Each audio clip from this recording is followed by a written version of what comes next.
O que o Congresso Nacional fez nessa quinta-feira foi o pior retrocesso em legislação ambiental no Brasil na história. Parece um pouco forte essa afirmação, mas a gente lembra que a nossa primeira grande lei ambiental, que é a Lei da Política Nacional do Meio Ambiente, que dá todo o arcabouço da legislação ambiental brasileira, é de 1981. O licenciamento ambiental ele é a pedra angular da Política Nacional de Meio Ambiente, porque ele disciplina todas as atividades que usem potencial ou realmente recursos naturais. Ele vai de posto de gasolina, a asfaltamento da rua atrás aqui da minha casa, até a estrada na Amazônia, hidrelétrica, ferrovia, mineração, indústria, tudo é disciplinado pelo licenciamento ambiental.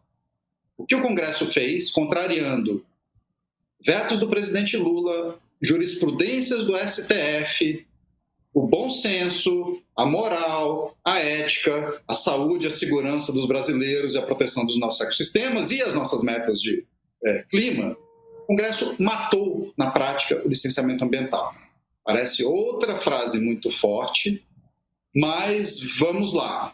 Por que essa avaliação me parece correta? O licenciamento ambiental ele é feito na maior parte, a maior parte dos licenciamentos é feita pelos estados. O IBAMA licencia algo em torno de 600 empreendimentos por ano. São as coisas grandes, de grande impacto na esfera federal. A maior parte do licenciamento ambiental é feito pelos estados. E mais ou menos 90% dos licenciamentos feitos pelos estados são de empreendimentos de pequeno e médio porte. E por médio porte, você pode entender um monte de coisas. Esse é outro problema da lei, porque ela deixa as definições do que é pequeno, médio, grande impacto a cargo dos estados e municípios. Então, barragens de rejeito, por exemplo, acho que o Pedro falou disso na abertura, elas agora vão poder ser licenciadas pelos estados com o empreendedor preenchendo um formulário na internet dizendo assim, eu juro que vou fazer tudo direitinho. Está licenciado o empreendimento dele, a barragem de rejeitos. Vocês lembram muito bem os problemas que a gente teve com barragens de rejeitos que foram objeto de licenciamento ambiental em Minas Gerais em 2015, que foi Mariana, e 2019, que foi Brumadinho. As barragens foram licenciadas, passaram por todos os trâmites de licenciamento dentro da Secretaria de Meio Ambiente de Minas Gerais e vocês viram o que aconteceu com esses casos. Imaginem agora quando qualquer barragem de rejeito pudesse ser licenciada com o preenchimento de um formulário na internet. Então, esse é o tipo de coisa que a gente está contratando quando o Congresso vai lá e destrói o licenciamento ambiental. Projetos grandes que são licenciados pelo IBAMA. Mas isso aí vai continuar no rito de licenciamento trifásico, que inclui estudos de impacto, relatórios de impacto, tempo de análise. Não, não vai. Porque agora o Conselho de Governo vai poder escolher projetos para licenciar que eles vão botar num fast track e que vão ser licenciados no prazo de até um ano. Em um ano, você não consegue fazer os estudos de impacto para nenhum empreendimento de grande complexidade, como uma usina hidrelétrica ou como uma estrada na Amazônia ou como uma perfuração de petróleo num lugar altamente sensível como a Foz do Amazonas. Então, essa licença ambiental especial, que foi, e aí tem um outro problema, mas pode falar dele depois, a licença ambiental especial que foi inventada pelo Davi Alcolumbre e que foi objeto de uma medida provisória do presidente Lula, complementar aos vetos do licenciamento, ela fecha o ciclo das dispensas, das facilitações e das flexibilizações de licenciamento. Então, o que está acontecendo hoje no Brasil, isso precisa ser dito muito claramente para os ouvintes e espectadores, é que o licenciamento ambiental passa a ser a exceção no país. Empreendimentos sujeitos a licenciamento são exceção. A dispensa de licenciamento e o licenciamento por adesão e compromisso, ou seja, o autolicenciamento do empreendimento, viram a regra. Então é por isso que a gente diz que o licenciamento ambiental foi, na prática, assassinado pelo Congresso Nacional nesta quinta-feira, contrariando, de novo, jurisprudência do STF, vetos presidenciais e preocupações com saúde e segurança dos brasileiros. Ângelo, esses dias eu ouvi a seguinte crítica e eu não tenho a menor condição de avaliar se ela faz algum tipo de sentido ou não. Mas o raciocínio seguiria da seguinte forma. Quando a gente está falando de obras de pequeno impacto, eu não estou falando nem das de médio, muito menos das grandes, de pequeno impacto, a burocracia para licenciamento ambiental tornaria inviáveis os custos, estouraria prazos, com muita frequência, proprietários rurais ou pequenos empreendedores que estariam querendo desenvolver algum tipo de obra, uma coisa assim, estariam sujeitos a fiscais excessivamente rigorosos ou a saque de fiscais estaduais pelo país todo. E que isso já exigia há algum tempo que houvesse algum tipo de revisão do que você licencia, do que você não licencia e do nível de grau de rigor que seria necessário para o licenciamento. E que o que aconteceu agora foi, em parte, e isto que eu estou fazendo não é um elogio ao Centrão, muito pelo contrário, mas o que aconteceu terminou por ser uma resposta atabalhoada ao fato de que já existia uma pressão vinda da sociedade para um tipo de reforma e que os grupos ambientalistas e a estrutura ambiental do Estado brasileiro resistia a qualquer tipo de mudança, talvez com excesso de conservadorismo, e por conta dessa tática acabou perdendo a mão e perdendo a condição nesse momento com o Congresso que estamos, e a coisa aí virou uma boiada. Há algum sentido nessa crítica? Vamos por partes. O licenciamento ambiental, ele data de 81 no Brasil. É evidente que ele precisava de revisão. Existe jurisprudência do Supremo, inclusive, permitindo licença por adesão e compromisso para empreendimentos de pequeno porte. Não tem o menor sentido você, para abrir um posto de gasolina ou recapear a rodovia BR-020, que já está asfaltada, que passa aqui perto de onde eu moro, em Brasília, você precisar de um licenciamento trifásico para isso. Não tem sentido nenhum. Então, sim, havia necessidade de atualização da lei. É evidente que há burocracia, mas tem duas coisas aí. Primeiro, que às vezes você cria uma profecia autorrealizável. A maior parte dos licenciamentos é feita pelas secretarias estaduais de meio ambiente, que são o quê? Subfinanciadas, não tem pessoal suficiente, apesar de serem responsáveis por... a grande parte do PIB dos estados passa por esses processos de licenciamento que são conduzidos pelas secretarias que são mais sucateadas dentro da estrutura dos governos. Então, o que seria lógico fazer? Você dotar as secretarias estaduais de meio ambiente de pessoal e de condições de processar os licenciamentos. O IBAMA, que todo mundo reclama, esse monstro da burocracia, esse demônio do red tape no Brasil, o IBAMA tem pouquíssimas obras que param por conta de burocracia.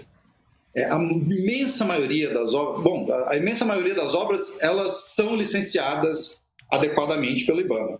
As que param, elas param porque os projetos são ruins. Não param porque o Instituto demorou para dar resposta para o empreendedor. Então você cria essa profecia autorrealizável de é tudo ruim mesmo, então a gente não vai dotar o aparato estatal das condições de fazer essas análises e, portanto, a gente precisa mudar a lei. É mais ou menos o equivalente a você pegar o seu marido com o amante no sofá e queimar a casa.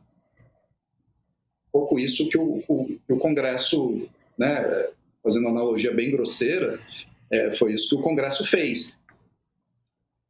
E reparem que não é a primeira vez que esse argumento é usado. Na reforma do Código Florestal, entre 2009 e 2011, o argumento era exatamente isso. Mas os pequenos produtores, pobrezinhos, estão sendo criminalizados por essa burocracia horrenda que existe no país. O que a gente vai fazer? Vai acabar com a legislação, flexibilizar o Código Florestal para os grandes produtores.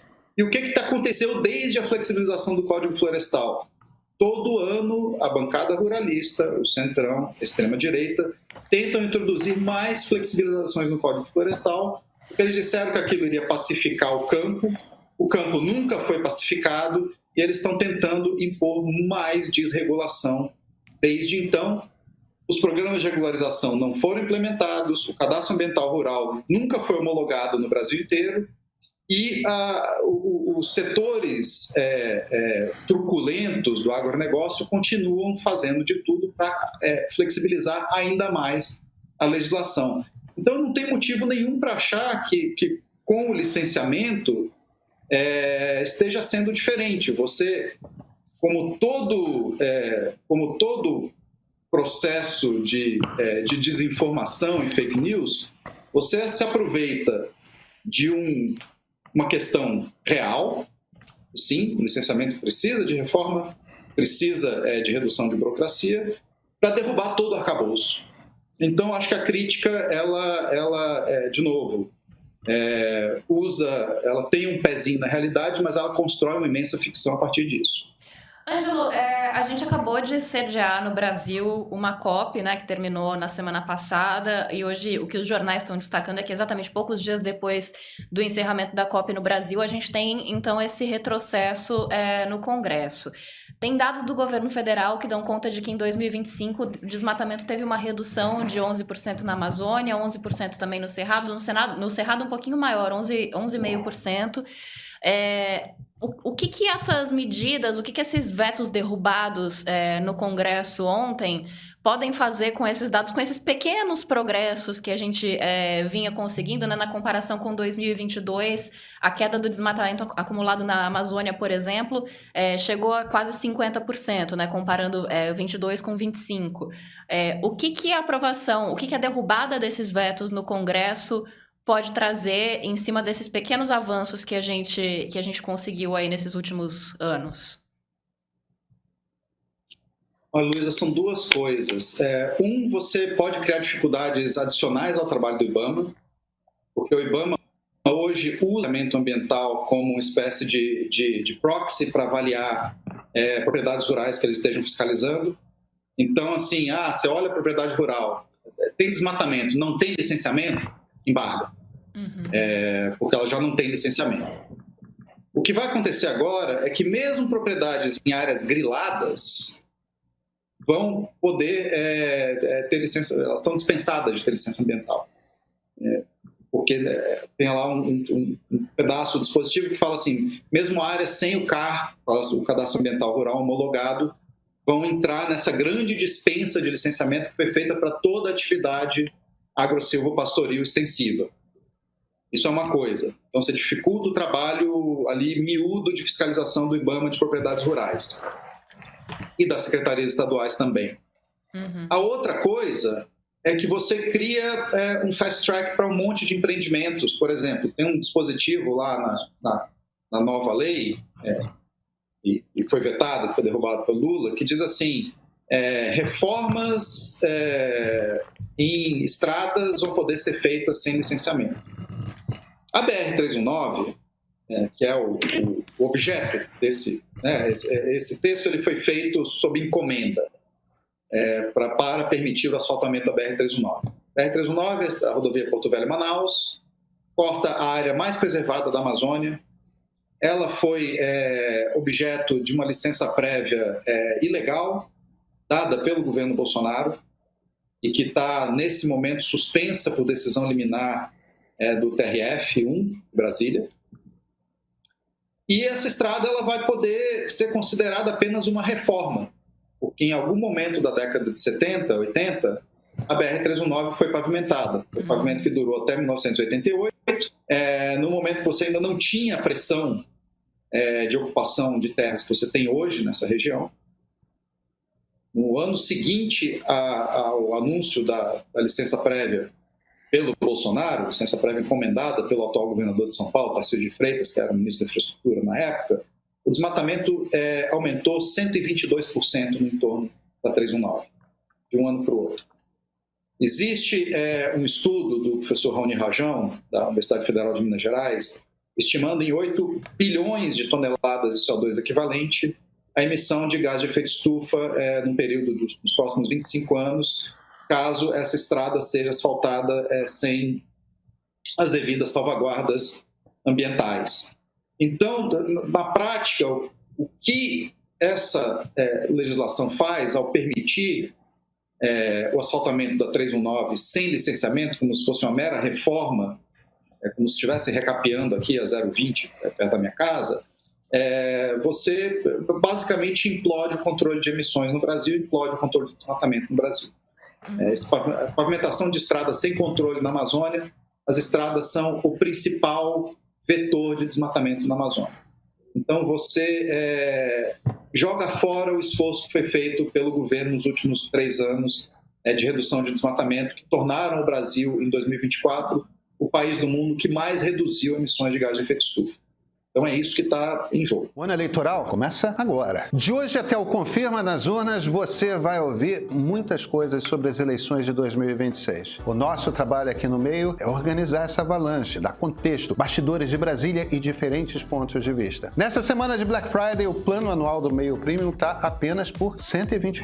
Assinando hoje, você vai receber até o final das eleições matérias exclusivas, acesso ao nosso catálogo de streaming com produções de cinema sobre política e artigos de grandes formadores de opinião à esquerda, ao centro e à direita. Seja Premium e tenha a eleição inteira, olha, na sua mão.